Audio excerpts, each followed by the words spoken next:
Mohon angkat tangan. Siapa yang sedang angkat tangan? Oh, Pak Padya. Waduh, ini keingintahuan yang terpendam dari dulu ya, Pak Padya. Pak Padya ini musuh, Bu. Sering Ya, Assalamualaikum Pak Irbas. Monggo, Pak. Pertemuan kedua secara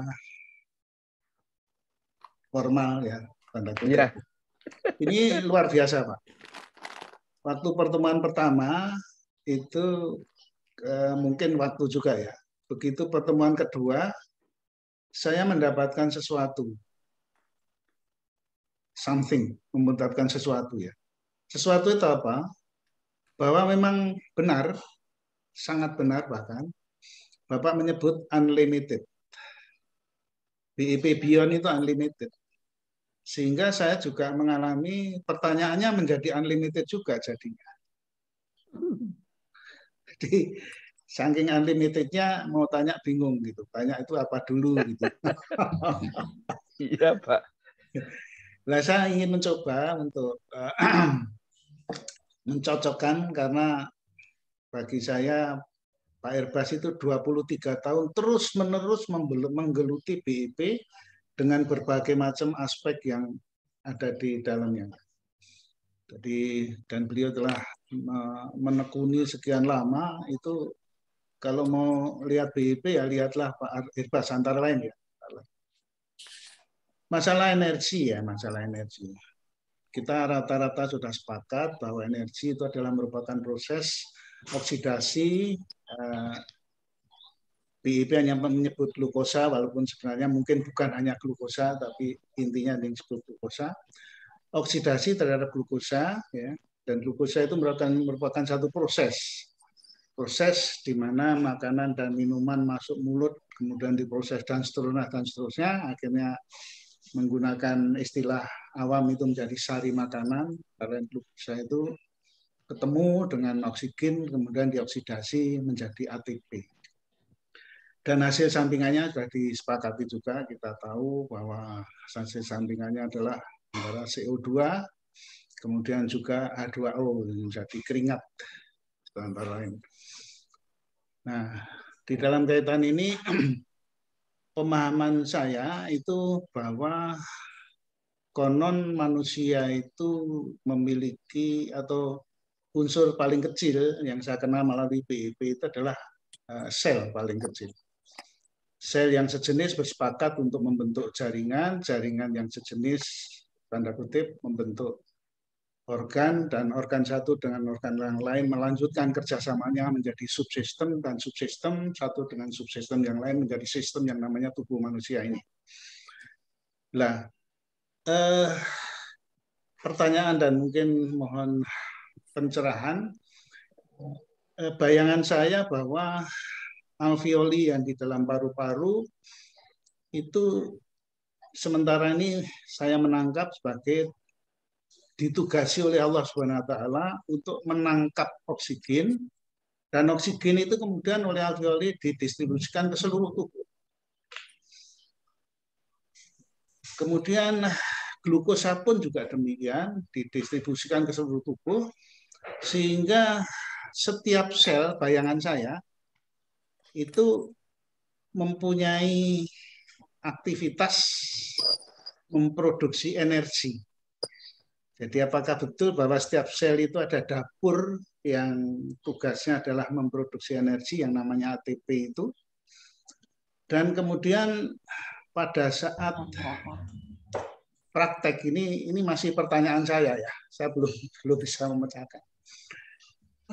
Pada saat saya latihan di awal-awal dulu, itu kenapa kok yang berkeringat itu tidak merata? Saya merasakan itu. Justru keringat itu muncul di titik-titik yang saya merasakan keluhan pada saat itu. Apakah yang disebut self healing itu artinya pada saat kita sedang melakukan aktivitas olah nafas, di mana oksigen kemudian lebih efektif mengoksidasi di titik yang ada keluhan, ataukah sudah diproduksi kemudian energi itu kemudian menuju ke titik yang ada keluhan itu? Saya kira karena pertanyaannya terlalu unlimited juga. Sementara saya tanya itu dulu aja, Pak. Mbak. Iya, Mbak. Bisa jawab, Mbak? Boleh? Iya, silakan monggo Pak. dijawab. Monggo Pak. Ya. Langsung. Saya senang karena ini dibantu ada dokter ya. Saya menjawab bidang saya, juga bukan bidang medikal ya. Bidang BEP ini. Jadi